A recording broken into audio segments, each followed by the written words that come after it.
Thank you for joining us today. Please hit subscribe and share. Please feel free to leave us a comment. Hey guys, check out the new episode, the new podcast. Appreciate you guys. Just remember, if you guys want a podcast, there's no better way to do it than Anchor. Number one, it's free. Everybody loves free. Free. And then you can also record and edit your podcast right here and not have to go anywhere else. And Anchor will also distribute your podcast to Spotify, Apple Podcasts, and many, many more. So guys, definitely, if you're looking to podcast, use Anchor. Love you guys. Hey guys, welcome to another episode of Vertical Momentum. I am your host, Richard Kaufman. And guys, this is going to be a great episode. I'm interviewing one of my favorite authors of all time, has one of my favorite books that is changing lives daily. But guys, so I just want to say thank you. And I want to thank our sponsors. If you guys love coffee, and if you love veterans, and if you love female veterans, this young lady, Carrie, has a product called Soldier Girl Coffee. It is all 100% veteran owned and operated. And they also came out with a brand new product that's CBD infused. So check out Soldier Girl Coffee. How are you doing, Miss Shauna? Hi, Richard. How are you? I am so blessed and honored to be able to hang out with you today. I've been looking forward to this for months now. So what's going on? Well, at first I almost looked behind my back to see who Miss Shauna was because I haven't heard that in many, many years, since I was 10. I grew up in the South, so I still have that whole respect thing. Oh, okay. Yeah, that is definitely a regional thing. I lived in the South for graduate school. So I am actually on a deadline here to get the second edition of my book turned in, but I definitely had planned with you today and wanted to see what you wanted to talk about. I want to talk about a little bit about your past and who you are, because who you are makes up, the person that you are today and why you do the things that you do. And then I want to talk about your book, and then I want to find out why you made a second edition right after the first one came out. So I'm just totally interested in everything you do. Thank you. Thank you for your support. Your support has been steady and long-term through the first edition and now the second edition, and I really appreciate it. So as far as background? Yeah, where are you from, and what kind of little girl were you? When I was a little girl, I'm laughing because I actually just got my first pair of reading glasses, and I'm actually really excited about that because I feel like I missed out on that. And those are coming in the mail to me. I feel like it's a rite of passage. But when I was a little kid, I was a California kid with bright blonde hair and grew up by the ocean. My dad was a surfer and an attorney, and we had a great life there. And it was an unusual life because my mom and dad really believed in raising kids to not be spoiled or take things for granted. And so the way that he actually raised us was, in retrospect, very much military, even though he never served in the military. And I realized this when I was on a walk with my sister as an adult just a couple of years ago. And I asked her, why is it that I seem to connect so well with our warfighters? And she said, well, it's because we were raised like it was boot camp, like our childhood was like a boot camp experience. And it really clicked in that a lot of the things that I was exposed to when I was young and experiences that I had that my parents had me do have given me a sense of comfort with those who serve in the military. Now, being from California and being, your father was a surfer, so I'm sure you had a kind of a laid back attitude in some things, but he was a hard driver in other things. Yeah, I don't know about laid back. I think the surfing was probably to balance the intensity. My dad is a trial lawyer that makes grown men cry. Okay. I never heard him described as laid back, but I think you're right that most surfers are. I think he really enjoys getting out there in the ocean, at in the middle of the night at like 4:30 and 5 in the morning, and getting out and getting some waves for the physical exercise and the challenge of it. And plus, I also think, like we can't, I always say this, that, if we cannot give if we don't have anything. So if our cup is empty, we have nothing to give others. So we have to find something to do, something that we enjoyed. So, I talk to a lot of people now, hundreds now. And one of the things that the top peak performers always tell me that when they were young, they were reading a lot. Mm-hmm. And I believe that readers are leaders. So was that you? Were you a reader? I definitely was. And that's a line in your book, if I'm not mistaken. Yes, it is. Thank you for reading it, by the way. It just hit #1 on Amazon in self-help. Oh, okay. Well, because I know that was a big thing in your background as well, that you said you had read so many books, as a kid, and really kind of got an early start on that. And even now, I think during our last interaction, you said, if I remember correctly, that you read my book Warrior twice. Yep. Anytime I ever get a book, I always read it at least 2 or 3 times. That's why I don't never like the books on phone or whatever, because I like to wrinkle the pages. I like to circle things. I With you. dig deep. Yeah, I'm with you. The next edition of my book is going to be published on the 11th of May. And so I'm like flipping through the literal pages and thinking, okay, that's the last time I'm going to ever correct that one. Yeah. Once that's done, I'm done. This is like my 8th round. And it's amazing with writing. You can work so hard to be totally squared away, no single thread sticking out on the uniform, so to speak.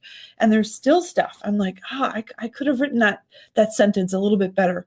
But at a certain point, you have to just let it go and say, that was that piece of work. And but yeah, I read a ton. So, one of the things I was actually thinking earlier this week is one of the greatest blessings that you and I would agree on, I think, is that we will never be lonely in life, because for both of us, I'm sure, there's always a 5-foot tall stack of books that needs to be read.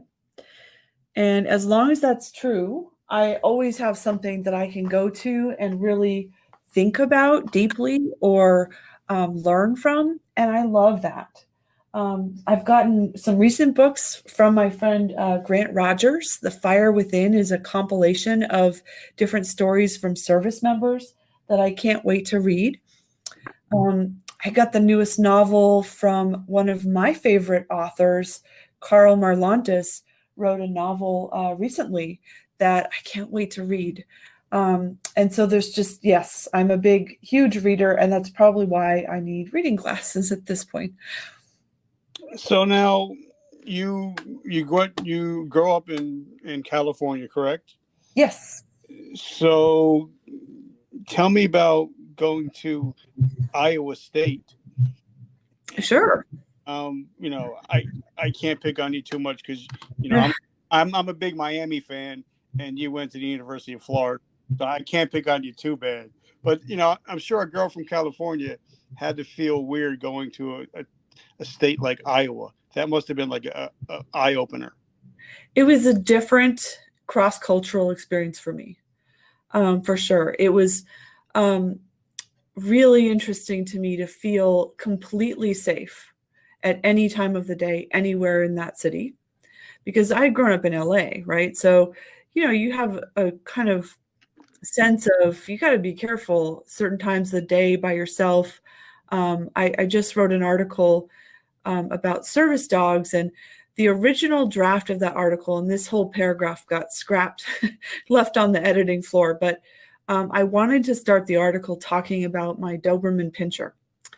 And it was my Doberman Pinscher that as a young kid really allowed me to have a freedom I never would have had at that age. So my parents would just say, oh, you want to go somewhere, you want to take a walk or whatever, are you going to take the dog? And as long as I had my dog with me, she would protect me and nobody mess with me, because she meant business. And so having that dog when I was a young girl really gave me freedom that I never had.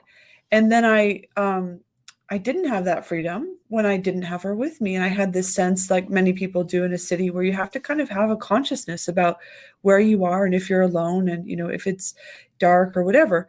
Well, in Iowa, it was really interesting because I'm not going to say there was no crime, but it was like maybe somebody got a bike stolen in the town where I lived at that time. And so it was almost like the experience I would imagine of being in like 1950s, 1970s America, where there was like cherry pie festivals and football games and fireflies at night. And so I had a great experience enjoying that culture for a few years while I was in graduate school, and then moved down to Florida to finish my doctoral degree. Yeah, I'll let you slip with the University of Florida, because of course, Miami and Florida are big rivals. So, but what because like I've had some friends, and I've talked to I've actually interviewed some of your friends. We have a lot of mutual friends. Yes, we do. And like John and Annette, and a couple other doctors.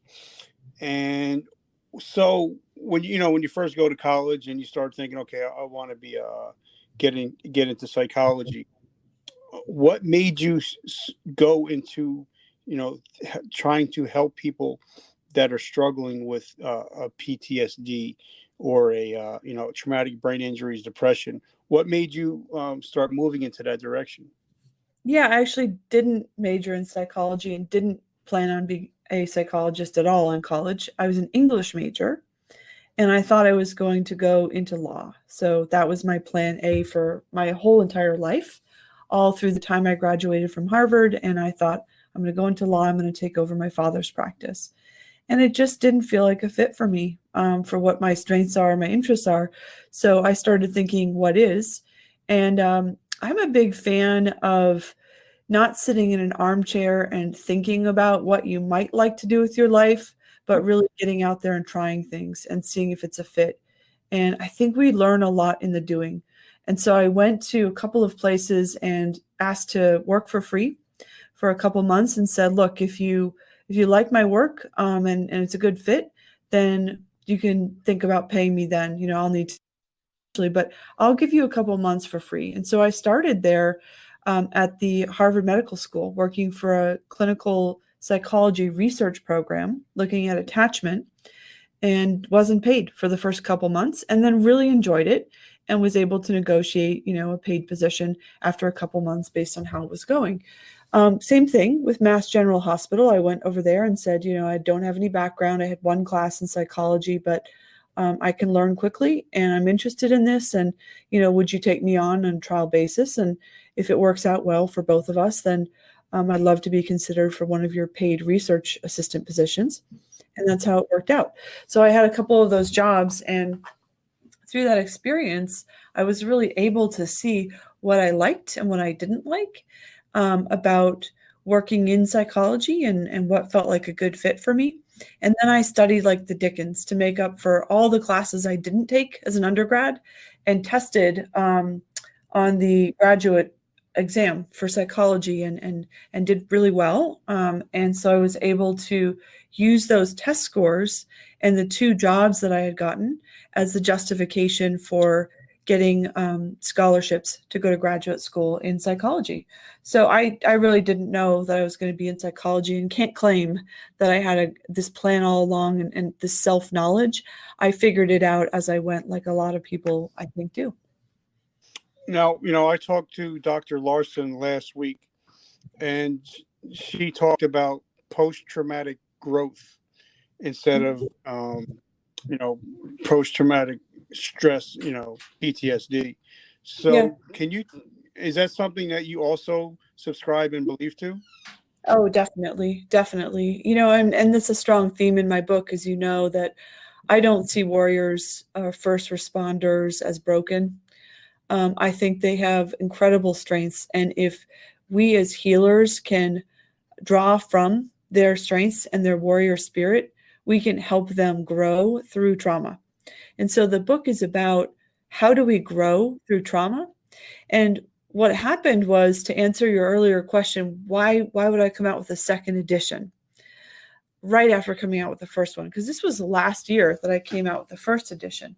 Mm-hmm. And there were a couple reasons, but the major reason was everything that I wrote about had such application for this unprecedented, really strange and traumatic year that we've all just been through. And I ended up doing 120 plus articles, media interviews. I did one this morning for Minnesota's New Country radio station about trauma and how we recover from trauma and secondary PTSD. So there's all these topics that are in the book, and I wanted to help them be more applicable to people across the country. So I've added about 25% more content and come out with a second edition that will help people really make application to their own lives and situations, whether they served in the military or not. And I love that. And, I'm a big fan of Michael Segru. What an amazing individual. And because, a lot of people, that number 22 gets thrown out a lot. But, from what I found and people I've talked to, the real number is upwards of 35 first responders, include 22 veterans and 2 active duty soldiers a day, commit suicide, but with only 50% of the states actually reporting suicides. So the numbers are probably upward of 60 to 70 per day. So, are you noticing a down trend in it or an uptrend in suicides with first responders? Well, okay, so just to clarify, the second edition of my book that's coming out on May 11th is a second edition of Warrior, the book I wrote about how we can support our veterans and first responders. And it has all of that additional content about how we can recover after this year of trauma, as well as new exercises for healers to build a deeper trust with patients. Okay. Then the book after that is the one I think you're referring to here, where I am about 120 pages into writing the next one, which is with my co-author, Michael Segru. And it's going to be, I'm so excited about that book because the format that one takes is that I'm telling his story. So I interview him and then I try my best to kind of drop into his voice and share his story from a first person perspective. And for those unfamiliar, Michael Segru is, he was an Air Force Raven. Do you know what a Raven is, Richard, by any chance? I can explain if not. Yes, you could explain a little bit better than I can. Okay. So an Air Force Raven is a very elite warrior that goes through this incredibly intensive selective training that's about 18 days long, just extremely challenging. A lot of people wash out. And these are the men and women that guard these expensive airplanes and other, expensive equipment that the military flies around, and troops when they move around. And they do a lot of work with setting up air bases in places that are potentially dangerous. Like he went on missions down to Colombia, to very austere, remote locations to look at the space and figure out how to defend a base if we were to put one there. And so they are just these elite warriors that are within the Air Force, but they have training that's a lot more like Army soldiers or Rangers. It's just a really kind of select group. And every Raven gets a number. If they go through the training and they're successfully inducted as a Raven, each person gets a unique number and they never give that number out again. So Michael's is 1,173. And after he was in the Air Force, he became a police sergeant. So he was a police force leader and a sergeant. And he had a lot of experiences that were highly traumatic and that led him to his own time of real mental health struggle and a spiral of suicidality, which eventually, he came through. So I write his story. And then at the end of each chapter, I share 2 or 3 pages of kind of my own reflections to kind of bring some professional insights into the picture about frontline trauma and how we can grow despite frontline trauma. And I've had Michael on the show, and I think that's where we met. I think actually through Michael. So I love him as a brother. But I was in the military. I did over 23 years. And I found, I mean, like I said, I'm not a professional at all. I'm only a ninth grade dropout. But I found that when an adult acts out, it's usually because of something that happened between the ages of 3 and 13. Then you add military or war to the mix, and then you add alcohol to the mix. Sometimes, not all the time, Mm-hmm. and you have a perfect storm. And no, but there is no book out there to tell you how to get out of that perfect storm, unless sometimes somebody's actually been in that perfect storm. So, can you talk to us about why some veterans can go to war um, and not have, their post traumatic stress and stuff like that, and then some people will go through the same exact thing and come home, and the war will still be going on within them. Yeah, it's an interesting thing. It's a very complicated equation, as you might imagine. And trauma is not trauma is not trauma. So the same trauma that influences one person in a negative way may not have the same impact on somebody else that was exposed to the same set of situations, depending on what their background is and how they're coming into it, and a number of factors. How personal it felt to them, or where they were in the scene. If there's a moral injury, like they felt, helpless to do something that was, it felt right, but they couldn't take action. Even the same group of people in a certain trauma might have different roles that they play in that trauma. A medic versus an infantryman or an infantrywoman, for example. So it really varies. And what's really interesting is that, to your point, Richard, some of the past trauma that people have been through inoculated them against further traumas. So they had past trauma in their early childhood. And when they came into the military, they had a kind of sense of, what, I've been through worse.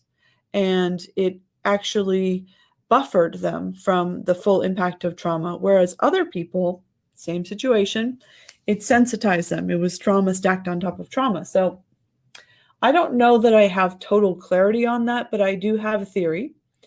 And my theory, based on how people in my networks have handled the trauma of this year, is that if people have come through past traumas and they have been able to mentally process and understand, digest that trauma, and feel a sense of mastery over the challenge that was presented to them, then it resources them to move forward with a sense of, what, I've been through this or worse, or I know what my strengths are, I know who my tribe is, and I will continue to persevere through this trauma. This too shall pass, and I have the ability to get through this.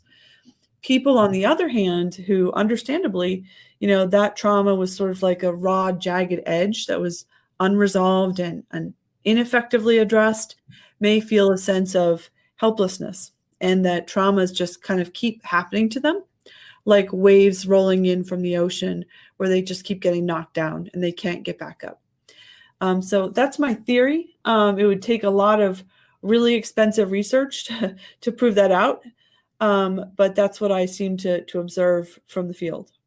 Okay, and I have another question to ask. So I got a lot of questions to ask. And once again, I want to thank you for coming in and hanging out with us today. I'm sure a lot of people are going to get some help that they're thinking about. Now, I just released an episode with a friend of mine today, and he dealt with a lot of survivor's guilt because 3 of his guys in his squad either got killed or got shot. And he, when we become non-commissioned officers, everybody that are under us, we feel that we're, like we're the mother hen, we're the father, and we feel let down. And he got home, he got into looking at the bottom of a bottle. And finally he's, thank God, he's clean and sober now for a couple of years. But, talk to us about, because you don't hear much about survivor's guilt or something you mentioned before. I can't remember what it was. Probably moral injury. Moral injury. You don't hear much about that, but when I talked to Doc last week, we talked about that a little bit. Can you expand upon that a little bit? Sure. This is a big topic in my book, Warrior, and I think it really needs to be differentiated from trauma. So moral injury and trauma, the kind of trauma we generally address in systems of care, are not the same thing. And survivor's guilt is different entirely. It's more linked to, I would say, moral injury than trauma. But essentially, the difference is that PTSD, post-traumatic stress symptoms or disorder, it's an anxiety disorder primarily that involves feeling unsafe in your own body, feeling overrun by panic, irritability, not sleeping well, being chronically overactivated, and kind of filtering your world through a sense of threat. You're always sort of looking around for the perceived threat around you. And you don't feel that other people are safe or can be trusted. And you don't feel safe navigating the world around you. And that's different than moral injury. Moral injury is when you feel somehow sort of morally contaminated or unworthy of belonging because of something that you've done or something that's happened to you, or even just a situation that has occurred. And in my book, I talk about how we really need to better understand these concepts because the treatments for them are very different. And if we lump them all together, people are not going to get effective treatment for these different concerns. And so that's what I really want to provide insight into. And so to your point about survivor's guilt, just surviving when someone you love, like family, a brother or sister in arms, has died, whether due to combat or suicide or training accident, will shift the entire moral framework of your life for many people going forward. So the way this can happen, to give an example, is if you are in the combat zone or there's a training accident and somebody dies that you love, then when you transition out of the military, often people struggle. It's a time of struggle for a lot of people. And you often will compare your own struggle to the ghost of the person you lost and say, that person never would have struggled this way. They were a true warrior. They would never have had a drinking problem. They never would have been unable to hold down a job. They never would have yelled at their kids like I just did. And so we compare our own struggles to the ghost of the person we lost. And that is a different kind of trauma and requires a different kind of approach than just working on the anxiety symptoms of post-traumatic stress, which I have come to see as largely a biological injury that needs a biological treatment. Okay, I want to get right back to that, but I got a traumatic brain injury, so if I don't say something, I'll never remember to get back to it.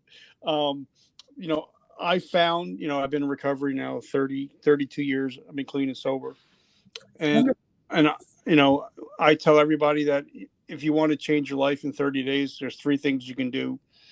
One is to forgive people that have hurt you in the past. The second step is to ask for forgiveness and to try to make amends to the people you've hurt. But I think the third thing, most of all, is to forgive yourself for some of the stuff that you went through or that you did in your past.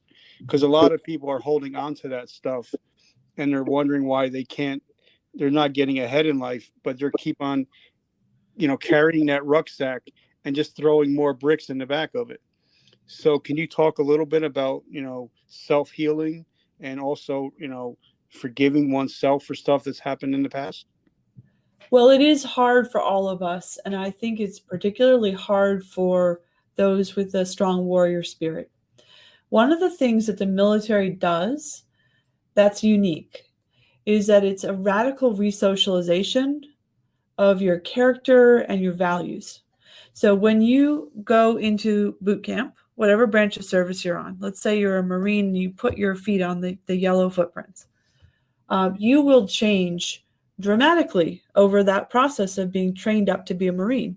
And you will be instilled with a new set of values and a new identity. And as part of that warrior identity, you have a standard for behavior. Everything that you do after that is often in reference to the standard of behavior that is instilled in you Now, some people, reject that standard more than others. Some conform to it more than others. Echo, stop. Sorry, that's my Amazon Echo, and it's telling me I probably have to do something that I don't need to do today. Oh gosh, that's how I keep myself on track. But anyway, so if there's a standard, then it becomes hard to forgive yourself, especially hard because you tend to think things like, a real warrior wouldn't have done that. And so there's less, people give themselves less slack, I think, than perhaps people who haven't been instilled with a warrior code. I mean, I know that there's a lot of civilians who might say, yeah, so I'm binge watching, TV and, I've gained 50 pounds this year because of COVID and like, that's what it is. But if you have a warrior spirit, there's often going to be a thought like, yeah, and I really, have let myself go in terms of like physical conditioning standards. And I really need to like tighten that up and get that back because that's, a warrior is always prepared. So to the degree that you have a standard, I think it becomes really hard sometimes to give yourself compassion and forgiveness. So that's a kind of unique challenge, I think, for our war fighters, but not insurmountable. And I love that, like I'm a big fan of John McCaskill's and Will Schneider. And, I love when they talk about mindfulness. And I think talk to us about being mindful in the things that we do, because, a lot of times we forget, like you just said, we forget that the warrior that we once were, like, I mean, and I've never talked about this on a podcast. So, I was a tank commander in the military. I was in charge of $100 million vehicles. And because I'm blind, almost blind, and my wife had to go to Florida to be with her father as he passed, I had to order Chinese food. And I was scared. And I'm like, wait a minute. I used to be an M1 Abrams tank commander. And here I am. I'm afraid to order Chinese food. A lot of times I forget that warrior within, you know what I mean? So how because you're human. Yeah. So how do we get some of that, how do we get some of that back? Yeah. Warrior mentality again. Well, first of all, I really like John McCaskill's work as well. I don't know the other person you mentioned. Yeah, they have a podcast together. Okay. Well, you can tell I've been kind of busy, probably too busy to probably take in as much content as I'd like to. Got that stack of books I need to read and podcasts I'd like to listen to. But I love the stuff that John's been putting out on LinkedIn and some of that short videos and articles. I think to get to your question, it's really important for me to make this point here, that we need to stop thinking of warriors as superhuman heroes because they are humans that do superhuman things by virtue of the bonds of trust and love that they hold with each other. And I also believe that, some people have said you have this warrior within and that when you transition out of the military that you have to sort of kill that warrior and move on. I don't believe that. I absolutely think that the warrior within is something that in many people pre-existed their military time of service, and that warriorship is not about conventional tactics in the combat zone. It's about something bigger than that. To me, a warrior is somebody who has a set of values that they're aware of, and they're willing to do the hard things to protect those sacred values. They're willing to take on new challenges. So, that is not a silly example you just gave because it absolutely makes sense. Okay, this is a different kind of challenge. It's a new challenge. You got to order Chinese food. It's not something you've done in a long time. You feel vulnerable. Vision is a struggle right now in your life. And how do you do it? So I think in this case, if you code that as, well, this is a challenge for me. How do I adapt and overcome given the situation that I have now? Because I've been able to adapt and overcome, as I know you have, Richard, in the past with other things in your life, and really rise to this challenge. And you can summon that warrior spirit to kind of sit with the discomfort of, and I know John and Jason Van Camp do a lot about deliberate discomfort.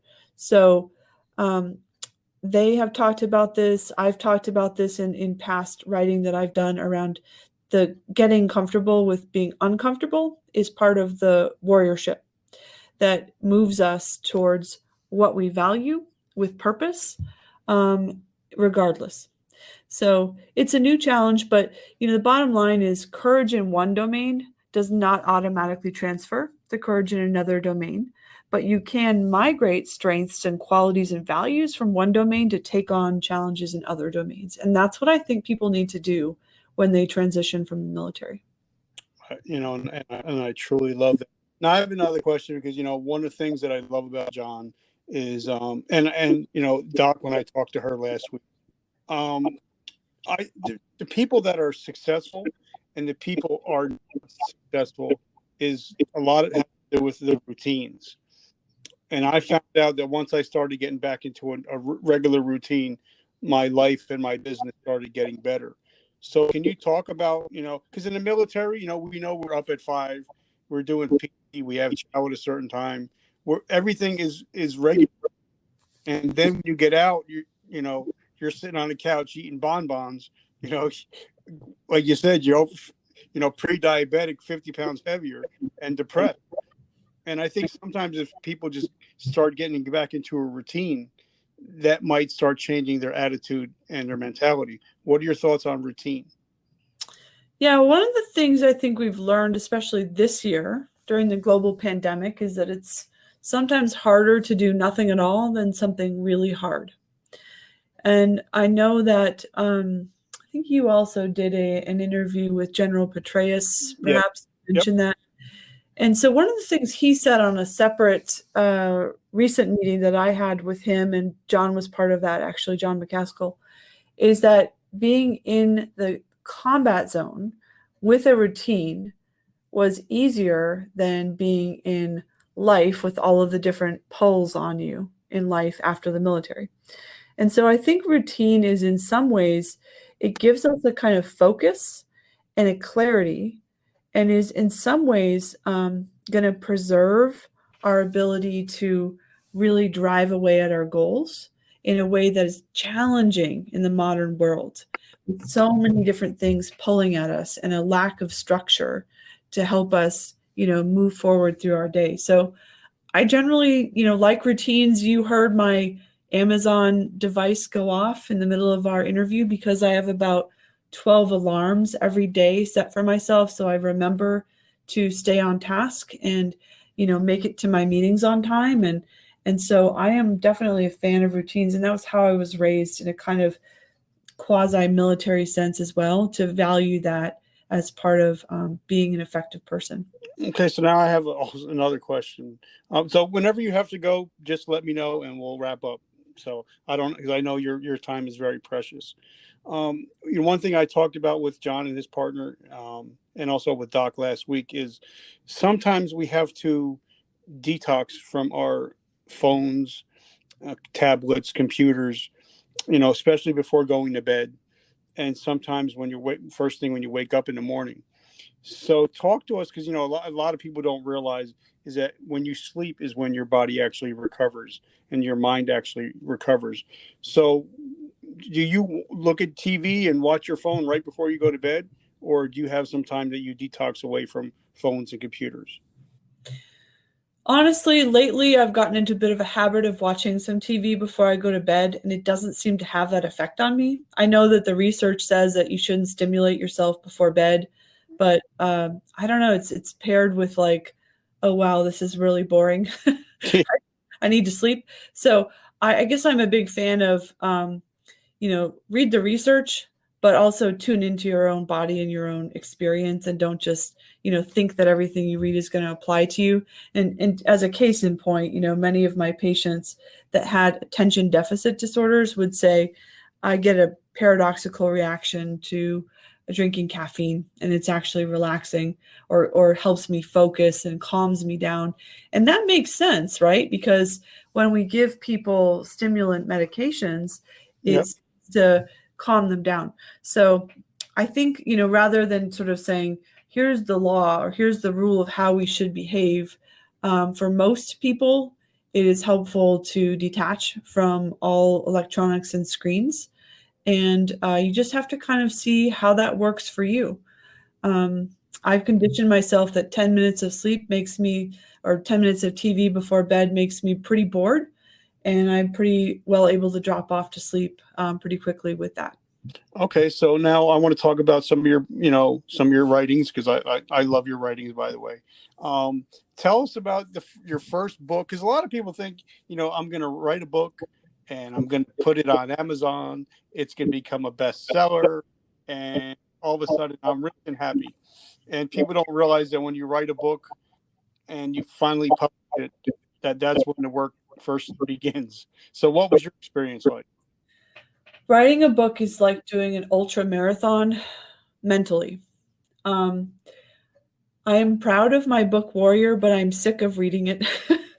I am going through, as I said, my 8th or 9th pass through every single page to try and make sure it's squared away, because for me, that's a sign of respect for the people I support, is to try and submit a draft that really looks good. Working with Amazon, frankly, is challenging. Mm-hmm.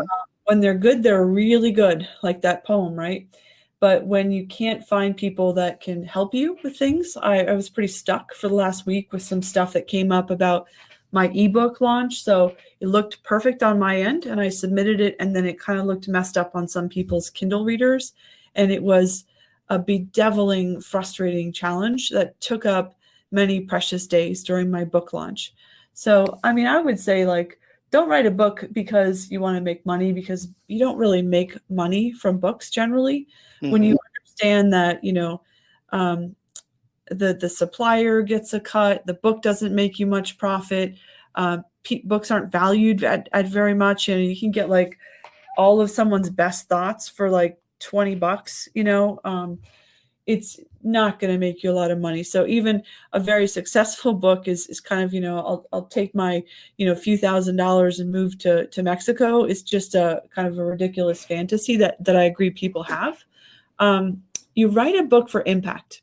Yes. And yes. That is why I write, because a book is a great way to scale insights inexpensively. And you can download a whole bunch of life-changing or life-saving insights for people. And for me right now, I mean, I cut my book price from $22, which it will be $22 on May 11th, to half that. So that during this pre-order period through May 11th, people can get it for $11. And then because it was the top new release in 9 different categories and a bestseller for patient and physician healing, I think it got a lot of traffic, and Amazon dropped it even lower to like $9.16. So that's great. And I want people to know that it's available for that, deeply discounted cost, because people can get a lot of benefit from, hopefully, and that's why I wrote it, from the insights that I learned from the warriors I've served, from the military family members that love them, that have shared with me, here's what's really going on, here's where the hidden pain is, and here's how we can address it. So we write for scaling insights, not for making money. Yep. And, I love interviewing authors, because, and I was interviewing somebody last week, and they said, I never thought about it this way. And they said, the word author is just short for the word authority. And I was like, I never thought about that. But when you do have a book published, it does show that you are authority in certain areas. So how do we find your book? How can we get your book? And how can we get in touch with you? Thank you for asking. My book is on Amazon. Now, here's the really important thing. Apparently, my first edition continues to sell, and there's inventory somewhere. And I wish I could discontinue that book, but I can't. I've tried, this is part of the frustration, to get that book down, because it's no longer the book that has all the new stuff that I've added about COVID and new exercises for healers and patients to build a better trust. The second edition has a lot of new content.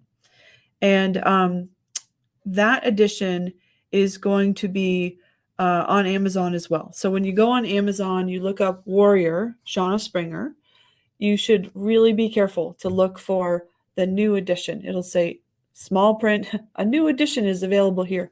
Click on that. And through the 11th, it is on sale for less than $10. So now is a great time if you're going to pick up a copy or get it out to any organizations. My website is www.DocShauna Springer.com. So DocShaunaSpringer.com. And there's a lot of podcasts and interviews and articles and free stuff, as well as also links to my work there as well. So that's a good place to find me online. And I'm doing a lot of speaking engagements as well. If anybody needs a paid speaker, keynote speaker, I am open to reviewing what you want. So your book is dropping on Tuesday, the 11th? The 11th. If that's a Tuesday, I'm not tracking that. Okay, I'm just looking at it because I'm going to drop this episode the day before. Thank you. So I appreciate it. Right on that. Thank you. I appreciate that. That would be really helpful. And like, people know that the difference between me and other podcasters is that once we've already built a relationship, but once we've talked on here, that's when the relationship just begins. And I'm all about, building relationships and building generational relationships. So, and I'm here to help you guys because you're here to help others. So the last question I ask everybody, I ask 1,000 people, I get 1,000 different answers. Mm-hmm. We live in a crazy world. I live in New Jersey where we're still on lockdown. So we still have grandparents that are homeschooling kids. We got parents that are driving Uber just to put food in the kids' mouths. So if I ask an average person to do something in 7 days, they're pretty much never going to get to it. But if I ask somebody to take an actionable step in the next 24 hours, they're more likely. So if somebody out there, whether it be a veteran, first responder, if somebody is struggling with their mental health, what is something they can do in the next 24 hours to start to get help? If there's one theme in my book, Warrior, How to Support Those Who Protect Us, it is this: when we connect, we survive. So the thing to do is to pick up the phone, or if you can, be in person with somebody that you love more than you fear their judgment of you. So if you turn to those you love and trust, because that is greater than your fear or your pride, that can be life-saving. And so you need to kind of confront the problem directly with the people you trust, and that is the way through dangerous levels of crisis. Guys, well, there you've heard it. Thank you, Doc, for coming on and hanging out. Definitely pick up her book. Like I said, I've read it twice. I'm going on my third iteration, and I can't wait to get the next episode, the next book. Guys, I want to thank Soldier Girl Coffee. If you guys love coffee with a mission, if you love veterans, definitely support a veteran company.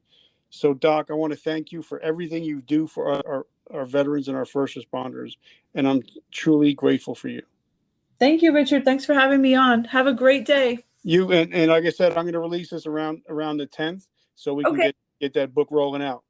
Awesome. That's really helpful. I appreciate that. Thank you. Well, God bless you. Take care. All right. Bye. Success stories and interviews with game changers and thought leaders who have overcome both in life and in business. Welcome to Vertical Momentum.